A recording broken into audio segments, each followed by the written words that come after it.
Hi everyone and welcome to YOGABERRY, your yoga for scoliosis community.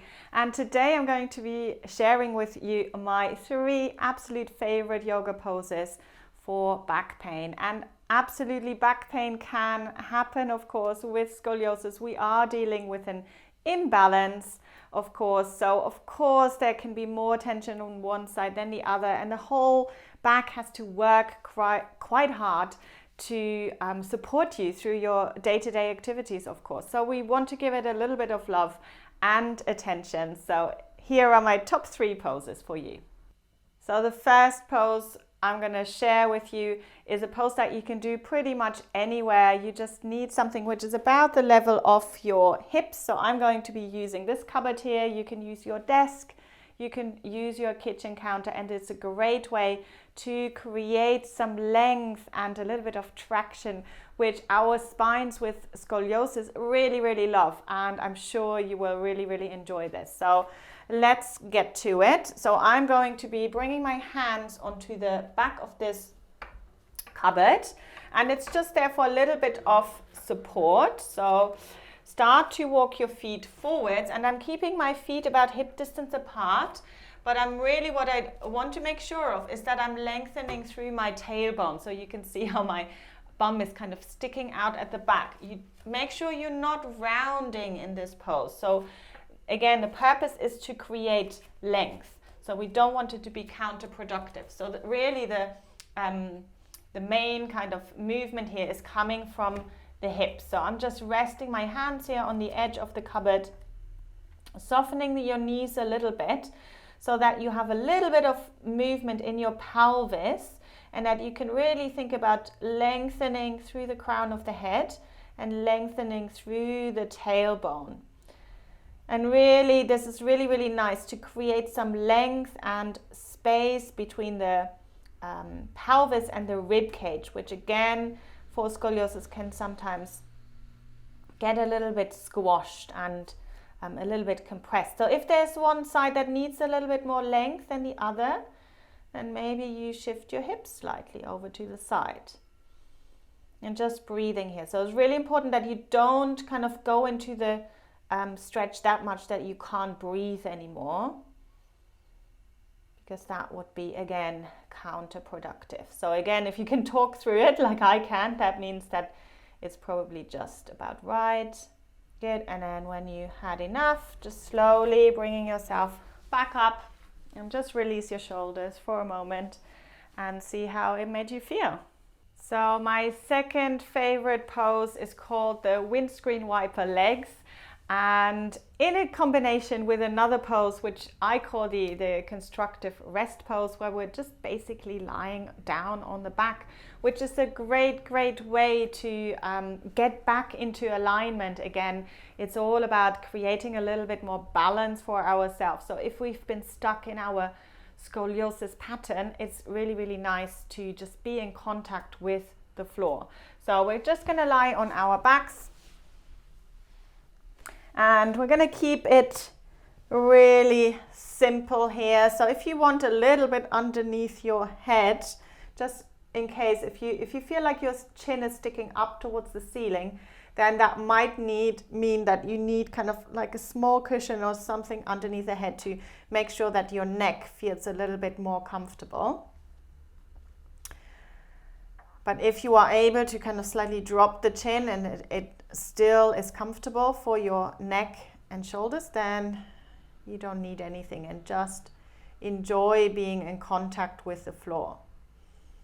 So I would suggest to stay here for at least 5 minutes. For the purpose of this video, we're going to go into the second part of this pose. So I'm bringing my feet a tiny little bit further apart. And then from there, I really want to think about the pelvis rather than my legs. So I'm rolling from one edge of the pelvis to the other. And my legs, this is called the windscreen wiper legs, my legs will just follow the movement of the pelvis. But remember, this is about giving some love and attention to our back. So that's what we're focusing on. So really this should be feeling good and sometimes less is more. So keep it a little bit smaller, and then you can always make the movement a little bit bigger if you feel like it. Good. Lovely. And then just coming back to center from here. And I did say just one pose, but I'm going to add a second one on, because after you do something asymmetrically, it's really nice to do something symmetrically, especially with an imbalance, with scoliosis. So from there, let's just for a moment come into bridge. So press your feet into the floor, just lifting your pelvis up, reaching both knees away from you now, and then slowly releasing back down. So my third favorite pose for back pain, probably the favorite out of all of them, is a restorative yoga pose, which means we need a little bit of, we need a few props for this. So I've got a bolster here, and I've got a block, and I've got a couple of blankets. And you might just want to watch first, and then you can decide what you've got already in the house. So no need to go out buying lots of stuff straight away. So see what you've got in the house. And if you want some recommendations on some props, you can check out the description. But I'm going to show it to you with this equipment which I have. So I'm taking the bolster, taking it long ways onto my mat. And I'm going to take one of those blankets. I'm going to roll it up like this. It's going to be supporting my ankles. And then I've got a block here. And for comfort, I'm going to put another blanket on top. Good. So from there, kind of coming into all fours position, but I'm going to bring the blanket underneath the front of the ankles. And then you want to position your bolster so that when you lie on it, that it's kind of supporting the front of the pelvis. I have to move back a little bit. Again, you can kind of adjust it once you're in the pose, of course.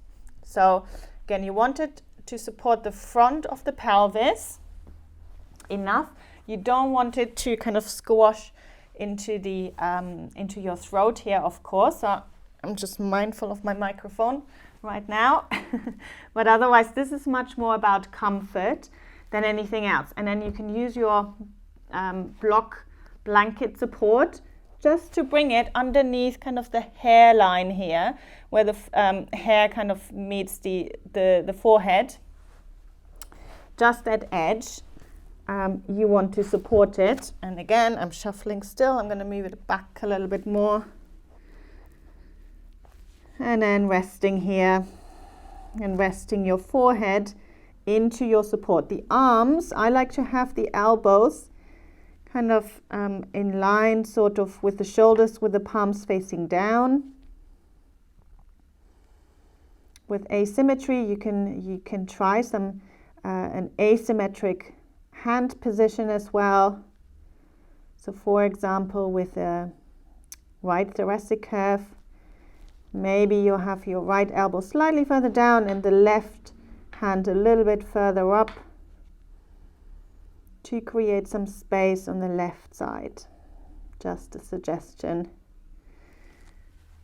Good. And then how long you stay there is completely up to you. So see how it feels for you. I would suggest that you stay at least 5 minutes to really get a good feel for this pose. And I absolutely love it. So I would stay up to 20 minutes sometimes in this pose, because really what it does is it releases the whole of the back muscles. When do you have the opportunity, right, to be in this kind of supported position and really allow for the whole of the breath to expand into the back of the body. Great for me as well when I want to release any tension kind of around the tops of the shoulders and the neck. So feel free to try it out. Let me know what you think about those 3 poses. Drop me a comment below. Hope you like this video, and I hope to see you very soon.